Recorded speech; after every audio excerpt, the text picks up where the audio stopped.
Pessoal, meu nome é Renan, estou aqui com o Johnny. Hoje nós vamos pautar um assunto aí o tanto meio difícil, o tanto meio polêmico, que é a hierarquia na Trindade e a posição de Cristo nesta hierarquia. Renan, eu tenho uma pergunta para fazer para você. Quando nós falamos de Trindade, a igreja vai dar o exemplo do ovo, da água. Se você pergunta para alguém da igreja sobre Agostinho, as pessoas acabam também nem entendendo tanto, nem sabem explicar na realidade sobre Agostinho. Qual que é a visão da igreja e de Agostinho sobre a Trindade? A igreja ela acredita que os três formam um único Deus, mas porém são três pessoas distintas. Semelhante o ovo, que tem a clara, a gema e a casca, e assim esses três elementos formam o ovo. Mas quem que seria Deus? No caso, os três seres divinos, né, que a maioria explica, é difícil entender, que formam um único Deus. Mas porém, quando nós vamos para uma visão bíblica mais ampla, não é assim que nem Agostinho disse, e nem que a Bíblia tenta nos mostrar. Mas quem que é Agostinho? Agostinho foi um filósofo, teólogo, escritor do período da patrística, considerado aí um dos pais da igreja, que abordou diversos assuntos, né? Um deles foi, acredita que ele foi um grande expositor da doutrina do pecado original, do pecado imputado. Só que é interessante porque eu escutei a vida inteira que, baseado nos escritos de Agostinho, ele falou que Cristo é igual ao Pai, que Cristo está na mesma posição que o Pai na hierarquia da Trindade. Eu ouvi falar isso, mas quando eu estava lendo um livro dele, ele falou que Cristo foi gerado e não criado.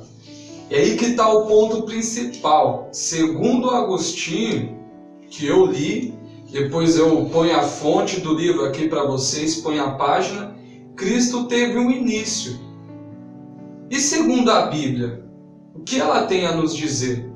Eu vou ler um versículo aqui para vocês, para deixar sem dúvidas o que a Bíblia nos mostra acerca da pessoa de Jesus Cristo, se enfim ele foi gerado ou criado. Tá, mas ainda eu tenho uma confusão.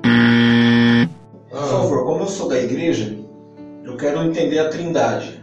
Vem cá o nosso editor fazendo favor, Oséias, para que nós possamos entender.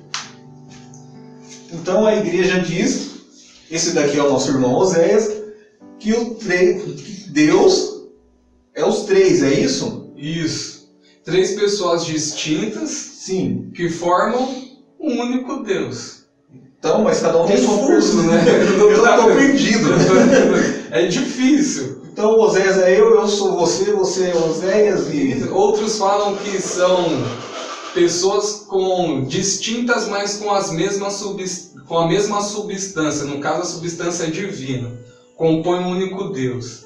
É difícil, três deuses, alguns assim falam, mas a Bíblia ela aponta a Trindade, mas não da maneira que nós cremos, e sim de uma maneira mais organizada, com uma hierarquia presente aí, onde nós vamos abordar. Então me prova na Bíblia, na palavra, que ele tem uma hierarquia. Sim. Obrigado, Zé. Sim, o primeiro ponto que nós temos que entender é se Cristo ele teve um início. Né? Eu sei que é polêmico, a gente vai ser tido como herege, mas nós estamos aqui para falar o que a Bíblia tem a nos dizer.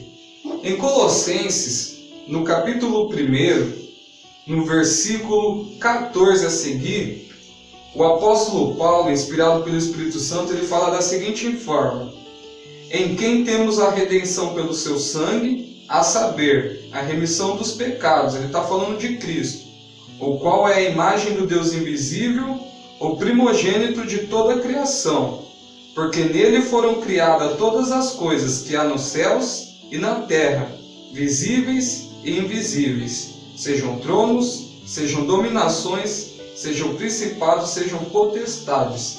Primeiro ponto aqui é que não dá para alegar que o apóstolo Paulo está falando de quando Cristo encarnou, porque aqui ele está falando da eternidade passada. Sim. Falou que em Cristo foram criadas todas as coisas, principados, tronos, potestades, E o ponto principal é que quando ele diz que Cristo foi o primogênito dessa criação eterna. Mas o que seria um primogênito?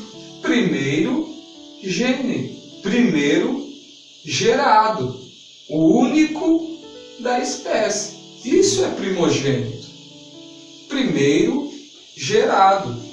Mas existe uma diferença. Nós cremos na divindade de Cristo, porque no capítulo 2 de Colossenses, o apóstolo Paulo também fala que nele habita corporalmente a plenitude da divindade, a plenitude daquilo que Deus é. Mas aí você vai perguntar, Renan, mas como Cristo é divino, pode ser chamado de Deus, sendo que ele foi gerado? Não é, John? Sim, mas aí complica, porque até agora você está usando só um versículo bíblico para me convencer. Mas calma, primeiro nós temos que entender o que significa gerado. Sim. Gerado é quando um indivíduo sai de você.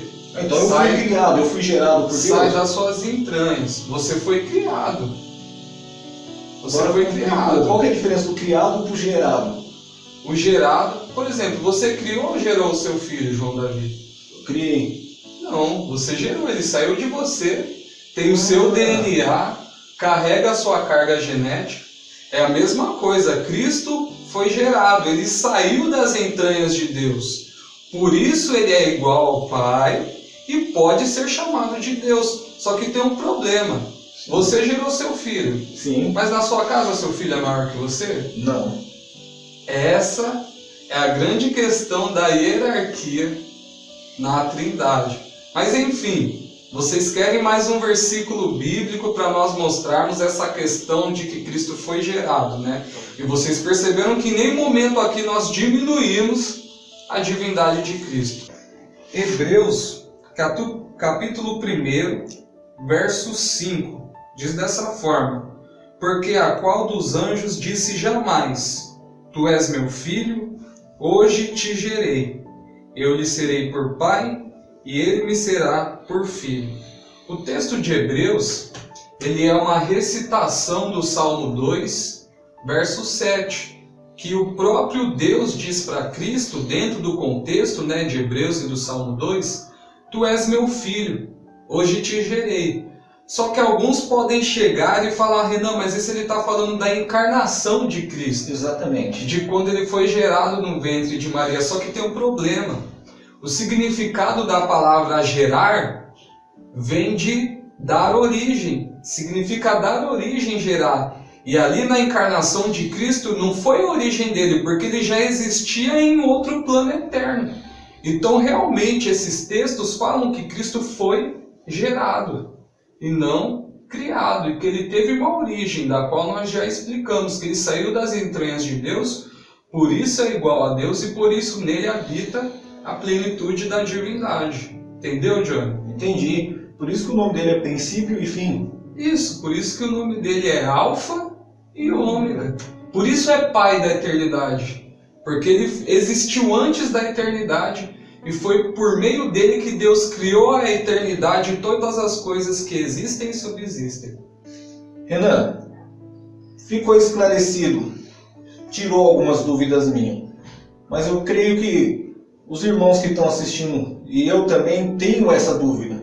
Quem que é maior na hierarquia? O Pai, o Filho ou o Espírito? Bom, Johnny, esse é um assunto para o próximo vídeo. Você que ficou curioso aí, não perca a segunda parte.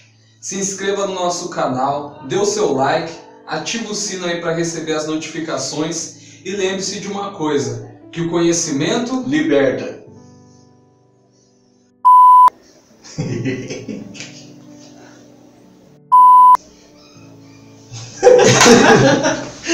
Eu esqueci o que eu ia perguntar, mas tudo bem. Gostei. Sim. E esqueci, mas agora vamos voltar. Edita depois.